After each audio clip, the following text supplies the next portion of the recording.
Hello, golf fans. Chris Terrell here with patreon.com/JagerBombs as well as DFSR.com to bring you a first look for the WGC St. Jude Invitational. We're going to look at the course. We're going to look at some key stats. I haven't gone through the field yet to start my initial plays, so this is kind of my first look at that as well. I will have plays up later today as well as rankings into tomorrow morning as we get into the event.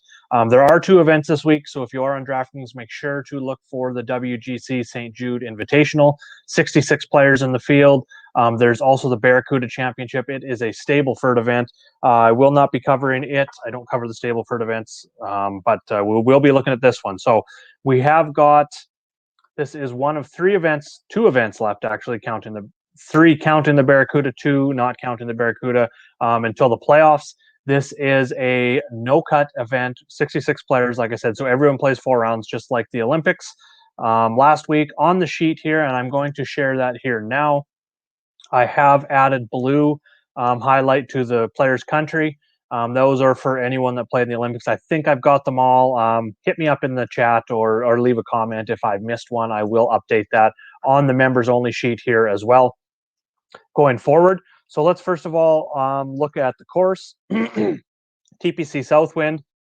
This is the third year that this course was used for the WGC. Before that, it was the St. Jude Invitational here at TPC Southwind. It was a full field event. So on the cheat sheet, actually, if you look at course history, I have the 2020 and 19 WGC results, as well as 2018 going back to 2011 with the St. Jude Classic mixed in there as well, which was a full field event. So I've got the WGC average, and then we've got the last 10 events at this course average here as well, if you want to compare those. So as you can see, Koepka has been pretty darn good here. He won it in 2019 in the inaugural WGC here at TPC Southwind, and then he finished runner-up here last year. He's going to definitely be a favorite. He also wasn't in the Olympics, so he hits on that narrative too. He's probably going to be the most, I would say, the highest owned in the top tier this week. So just right off the bat, I'm definitely going to include him. He has 2 top 3 finishes here at this course in 2015 and 2016 when it was a full field event as well.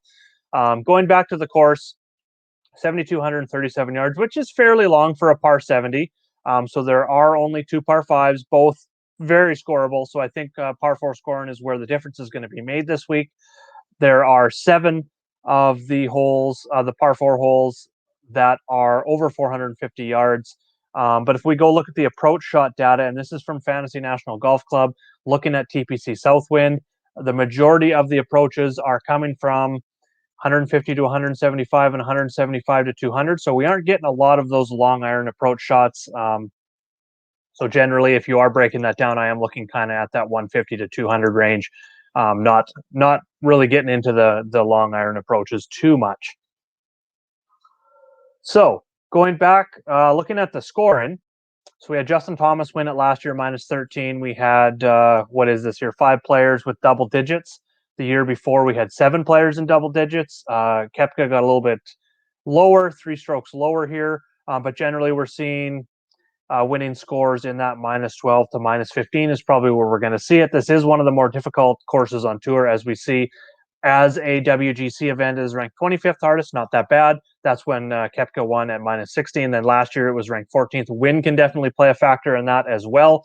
And then looking at the course specifically, this is on PGAtour.com. We've got dog legs, 11 dog legs, I believe, and they're pretty split, 6 and 5 left and right. So that plays into having to place the ball. They're very small fairways in terms of acres of fairway listed. It is 22 acres of fairway, and just in comparison, I believe that is, of the tournaments that I have listed on my PGA Tour course information sheet, that is second or third lowest. The rough is about 2.5 inches. What makes it difficult is it's Bermuda rough, very difficult as well. So you're going to want to hit the fairways to have a chance at your approach. The approach shot is also difficult. Going to need a lot of accuracy there as well. These are, I believe, the 3rd or 4th smallest greens on tour, so the approach shot's going to be huge. And anytime we see these small greens like this and an average GIR, which is greens in regulation percentage for the field, around that 60% mark, anything below 65%, I really start looking at strokes gained around the green, because there are going to be guys missing these greens. I'm just going to cycle through some of these picks We also have water in play on 11 of the holes. I believe 5 of those water hazards are off the tee, and another 6 of those water hazards are around the green. So it's just pretty much forcing accuracy absolutely everywhere on this course. Look at that green there. It's got water. It's got 4 bunkers surrounding it. Very small green here as well. You do see a lot of players just missing it short and right here on that hole on the par 3, because it is very dangerous. You can lose a lot of strokes out here. So we're going to see a lot of scores. Let's just go back to quickly to the course history here. You know, we're seeing these winning scores, but we, like I said, we only seen 5 and 7 players in these 2 years that it's been a WGC in the double digits. Before that, even less players are hitting those double digits in terms of scoring. So you look at these scores down here at the bottom. You got players. Cabrera Bello is a good player. Hao Tong Lee is not a terrible player. CT Pan just got a bronze in the Olympics. These are not terrible players, and they're shooting +8 to +10 at the bottom of these fields for the WGC. So there's going to be some really good scores. There's going to be some really bad scores with this no-cut event and it being a difficult event. So accuracy is going to be key off the tee, especially with the dog legs. I'm just going to summarize here. It's going to be key because of the rough is hard. It's going to be key because there's water in play as well. Then accuracy is going to be key on the approach shot because there's bunkers. There is 6 holes surrounded by water on the approach shot. And then again, we've got the 3rd or 4th small screens on tour. Ball striking at an absolute key here, especially looking at that form coming in. So I wanted to jump over quickly now that we've talked about that a little bit. Another site that I've been using is Pro Visualizer.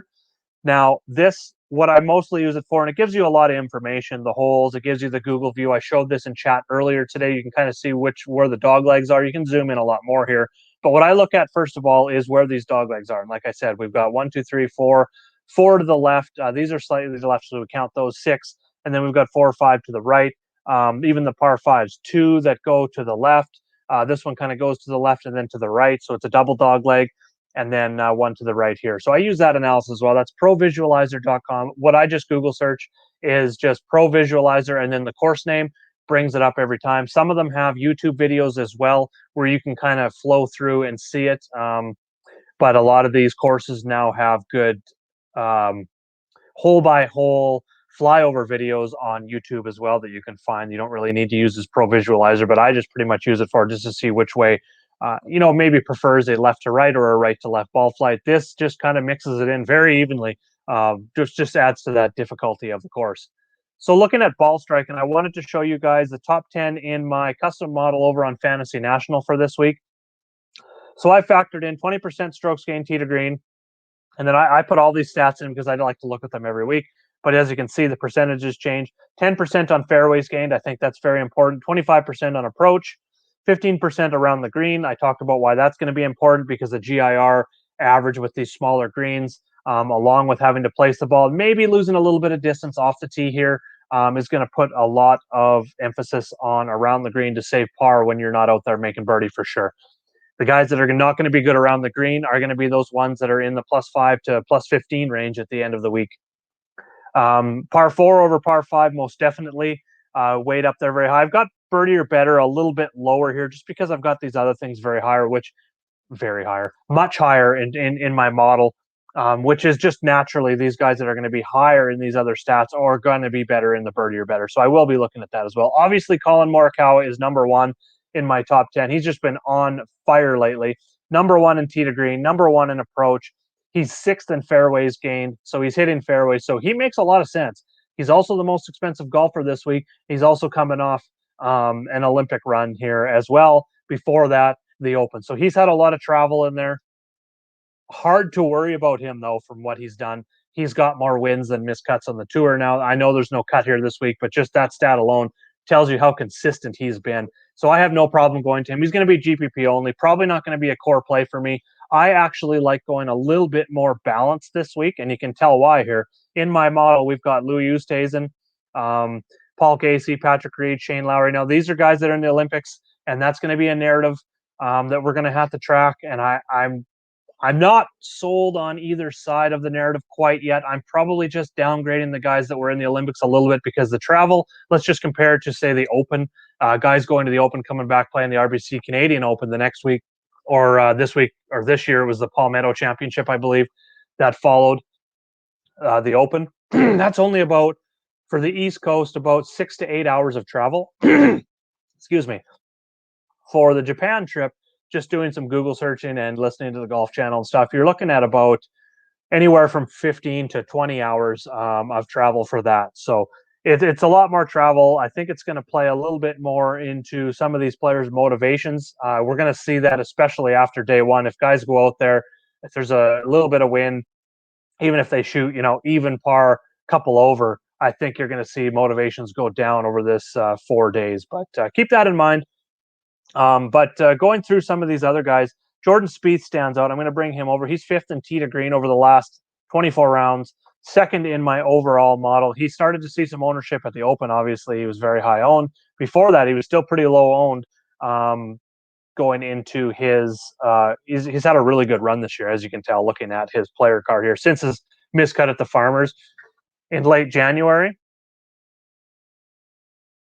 I'm just going to bring this up so you can see it a little better. Since that miscut, he's got just top 5 absolute machine. His worst finish, T48 at the Players. He's got a win in here at the Valero Texas Open. The ball striking has been amazing, led by the approaches, which has been incredible. I love to see that. The around the green game and putting. The putting was very inconsistent in here in late 2020, early 2021. He has picked that back up to kind of what we've expected from Spieth in past years. So he's just been elite tee to green is the number one reason why he's number 2. He's going to be right up there in my model. I think I like Spieth a little bit more than Morikawa. So right now, for me, you guys will see this very soon as an update. Number 2 and 3 in my overall model and my early model for the sheet that you're going to see. Koepka and Spieth are right up there, number 1 and 2 for me right now, as I'm going through this first look. And you can easily tell why. Spieth's just got that. He just kind of touches on a little bit of everything here. He hasn't had the success that Koepka's had, so I think Koepka's going to be a little bit higher owned because of that. But Spieth is coming in with great form. He just hasn't in that something else that I look at when using the Fantasy National Golf tools or just looking at PGA Tour, going through and looking at form on any kind of box score that you want to look at. Right now, what I'm going to search is the. No, that's not going to come up. I want to scroll down and look at that St. Jude from last year, WGC. That's what I wanted to see. WGC St. Jude last year. So he came in with a T13 off the Memorial, but miscut T54, T68, T10, T58. So the form was not there last year, and he finished T30 at this event. Before that, it was a little bit better form. Going into the 2019 event at the St. Jude, T20 off the Open. So again, coming off travel, put up a T12. So this year he's not coming off travel, sorry. He's coming off the Open, but there was a gap in there, so I'm not really worried about that. But a miscut at the travel. So he's coming in with much, much better form this year. So I'm not really worried about the course history versus Koepka. But that is a boost for Koepka, just seeing that he's been dominant here as a WGC. He's always good in these bigger events. We know that. But also back in 2016, 2015, he's got 2 top 3 finishes as well. So those are easily my top 2 plays in the top tier, just going off this initial. And then Daniel Berger definitely stands out going through the field here a little bit more. He won it twice in 2016-17 when it was the Classic, St. Jude Classic full field event. Didn't play here in 2019 WGC, played here last year, finished T2, also coming in with good form. I'm just going to search him up here. We'll have a little bit closer look at his last 24 rounds. We will search Berger, actually. Let's just use the search right here. 4th in approach, first in that proximity from 175 from 200. And if you remember me going over that earlier here, 22%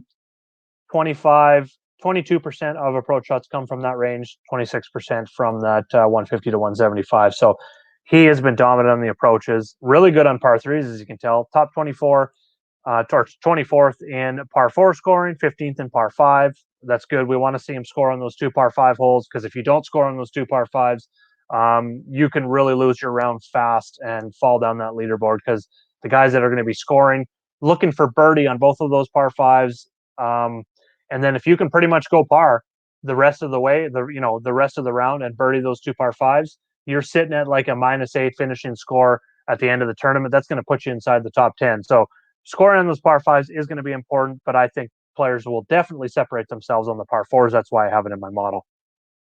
The birdies have been concerning. 34th in birdie or better percentage over the last four, but 15th in fairways gained and 4th in approach just tells me that he's going to give himself a chance to be at the top of that leaderboard here at an event and a course that he feels very, very comfortable at. So there's my top three plays in the top tier. Those are the ones I'm going to have the most exposure to. I also like Patrick Cantlay here. So as you can tell, I do have a narrative going that I am kind of avoiding these Olympic guys. I just don't know how it's going to play out for them. I might just, for the full field event, go ahead, not a full fade, but be a little bit lower exposed if you're going to be playing 20 max and stuff to the Olympic guys, and then just kind of see how they play the first round, and then go if you like the way they're playing, get into some live betting, into some showdown plays, into some prize picks. Round 2, 3, and 4 plays with these guys in the Olympics if it shows that maybe the travel hasn't hurt them or whatever. So keep that in mind with those guys. That's how I'm going to be playing the guys coming off the Olympics this week. So the other thing I wanted to look at, you can also look at player stats. I just want to go over some of the other tabs here. So if you want to look at some of the stats over the last 2 or 5 years, you can definitely do that. It's only showing the players. So this is a good event because no cut, obviously. So the last 2 years, we're going to see all of the players in the field. So you can kind of look at birdie average, 14.8, birdie average 14.9. So the average player is going to get about 15 birdies. So that's where I do think that birdie or better percentage is going to be big. I do have it high in my own personal model on the sheet here as well. So if you wanted to, and if you've made your own copy of the sheet by going up to File, create your own copy, you can go over to this custom model and you can change it around to whatever stats you want to use in your model. Then you can come over and use how much you want in the stats model, course history, odds, average finish last 5 and 10 events, average DK last 5 and 10 events. You can adjust that model. Hit me up in chat if you want to do this and start making your own models. Because it can definitely be beneficial. I usually make 3 or 4 models and just kind of compare where those players come out in those separate models. Because course history, obviously, not all players have course history. That is one portion of the model I do like taking out just to see where those players fit in just in terms of stats. Or if there's an event where we've got a lot of Euro Tour players mixed in, I will take out stats and just kind of maybe just look at form because I do update that manually as well. So a lot of things you can do with the sheet, so make sure to take a look at that. But I did mention birdie or better, so I wanted to sort the sheet by birdie or better percentage. I can't do that there, so just give me 2 seconds. I will go up to data and we will sort birdie or better percentage. Hide that again. Yeah, so we got Morikawa, Schauffele, Scheffler right up there. So keep that in mind. He may make a good GPP play. He's 11th in strokes gained off the tee. That a lot of that does come from his distance. But looking at his driving accuracy, he is also 13th in driving accuracy. So I do like that ball striking from Scotty Scheffler this week, along with him being 3rd in birdie or better percentage on the sheet. Tells me that is a nice GPP play. I'm definitely going to want a piece of that. He wasn't in the Olympics either, so he hits there as well. Course history for him here: T15 last year after finishing T43 and missing the cut back in 2014 when it was the Classic. So seeing that T15, very positive. The price is a little bit higher than it was last year at this event, though. So he's going to need probably in that 15 to 20 birdie range if he's going to be T15 here again, which some of these players are going to be able to do. Keep that in mind. This could be one of those events where we see players finish T20, but T15 or so in terms of actual DK scoring. Guys that give you a lot of birdies but a lot of bogeys. They're going to finish down the leaderboard, but they're going to finish up in DK scoring because of the importance of birdies for DK and FanDuel scoring. A few other players that stand out in terms of that birdie or better percentage here, and we can kind of cross-reference that birdie or better percentage with overall ball striking. Bryson DeChambeau, he's up there. He's 4th in birdie or better percentage. He is 2nd in ball striking. Brooks, tied with English tied for 3rd here in birdie or better percentage on the sheet, 4th in ball striking. So that confirms that top play for me on him. Same with Daniel Berger. And then we can see some of these other players in here as well. So that's a few different ways that you can use the sheet. Stats for last year in 2019, you can come here as well. You can break it down hole by hole, see which holes played the most difficult, which ones didn't, where the birdie distribution came from. As you can see, there's not a whole lot of eagles, and that's going to come with when there's only 2 par fives here. So keep that in mind. 55%, 57% of the birdies have come from the par fours, and that's why I have par four scoring a lot higher than par five, because you're going to need to score on the par fives. Almost everyone will be -1 or -2, maybe even -3. Those are the players that stand out more. If you do want to factor in some par five into your model this week, I would suggest looking at par five birdie or better percentage. And I do have that on my sheet over here as well. So the difference is par five average is just looking at your average scoring on par fives. Par five birdie or better percentage really does factor in a little bit more players that are going to make eagles on par fives. So just looking at that specifically, Bryson obviously with his distance is going to be number one in par five birdie or better percentage. I don't have eagle rate on the sheet, but I believe he's number one in eagle rate this season as well. Obviously, we see Rory McIlroy high in that. Xander's right up there. Cam Smith, Hovland's top 10 in that stat as well. Top five, I said Rory, Harris English, and then Ryan Palmer as well. These are guys that are high in birdie or better percentage overall, and then obviously in par five birdie or better percentage. If you're going to factor in par five, it will be with that birdie or better percentage for myself anyway.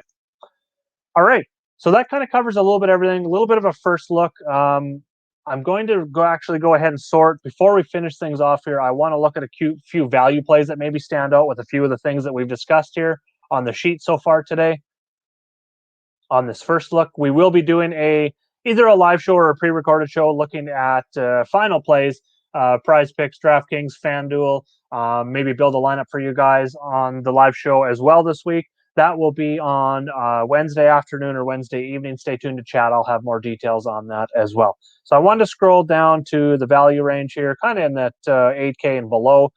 So we can see a lot of course history that stands out here. One that kind of right off the top, Billy Horschel. He's going to be high in the DFSR tools. He is always high in the DFSR tools. Just because if we look at a long-term consistency, Doug's got factored in. It's just pretty much looking at round by round scoring is how that works. It has nothing to do with statistics, very little to do with course history. So keep that in mind for anyone that is looking at the DFSR PGA projections. And why is Billy Horschel showing up? Well, this week he also has the course history. Top 10s in 4 of his last 5 trips to TPC Southwind before it was the WGC. He top 10 in his first WGC here, and then top 25 last year. I'll take a top 25, and if we just go look at that course history, actually, we want to go look at player stats here. We want to search Billy Horschel, 2020. Top 25 here, but he had 20 birdies. So he's one of those players. I don't have the actual DK ranks from last year, but I can guarantee you that he's a lot higher up in DK ranks than top 25 where he finished in terms of the tournament, because he had 20 birdies. Only 5 players ahead of him in the standings had more birdies than him. So keep that in mind. He was probably top 20 somewhere in 15th to 18th, I would guess, in terms of DK scoring last year. So that top 25 doesn't bother me. And a lot of that came from, he made 13 bogeys as well. So only 1 double plus. So that was good. We've seen a lot of guys with 2 or more double pluses. So that 20 birdies shows good. He's got good course history here. So I'm not worried about that T25 last year, because like I said, he was 5th or 6th most birdies in the whole entire event and finished a lot higher. So 7,100, he's going to be a top value for me. I'm going to be mixing him in there for sure. Mark Leishman had no prior course history, finished T3 here in his first WGC T52 last year. So that's a little suspect. His form's been a little suspect, but he does have that upside that pops. So it's probably going to be a little bit lower owned just because of Horschel. So I would have him as a GPP play, and you don't need a lot of exposure. 1 or 2 lineups, I think, in a 20 max, and you're going to have more than the field at 10% ownership. I think he's going to be in that 5 to 8 range, somewhere in there. So Sam Burns is always good for birdies. He has no, course history to go off of besides a miscut in 2015. He's going to be low owned.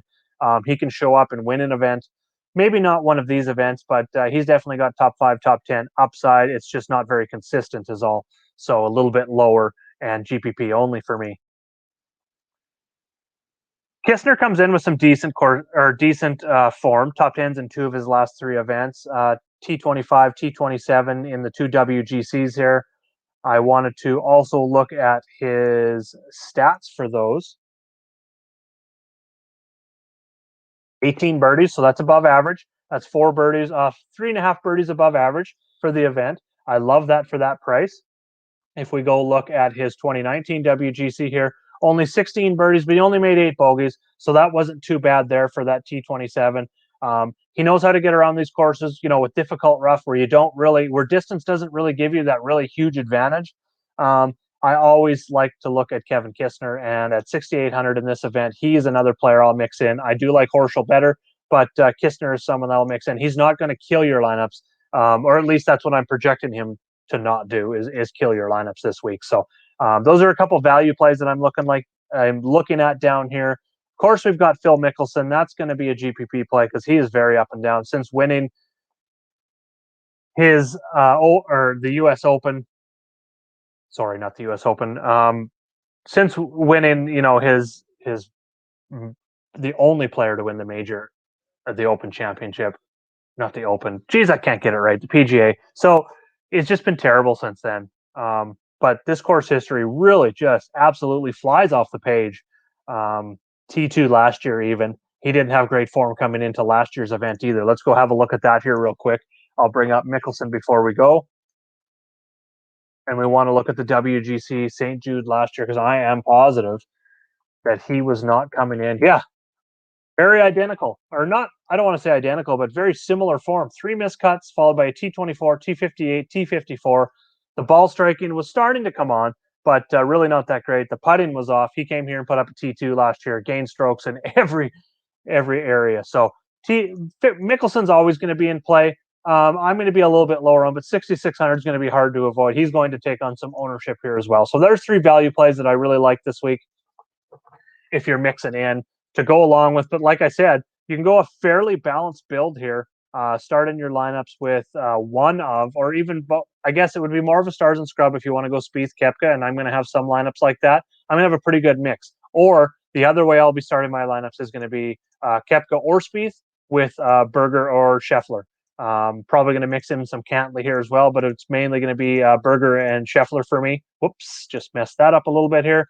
So that's how I like starting my builds this week, and then that sends us down probably mixing in a lot of Horschel and then Kistner and then Mickelson. So that's how I'm starting things out. Thanks for watching the video.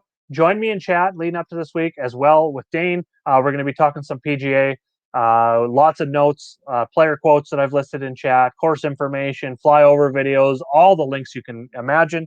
And if you're new to if you're not a Patreon member or a DFSR member, head over to patreon.com/JagerBombs. For $10 a month, you can get a PGA package, gives you access to the cheat sheet. Like I said, all the course-specific notes and breakdowns in chat, one-on-one coaching with Dane and I, our top prize picks plays, DraftKings plays, FanDuel plays, live video on Wednesday. There's so much going on. And if you play multiple sports, we've got a package. $20 a month gives you access to all of our sports, which is 13 right now.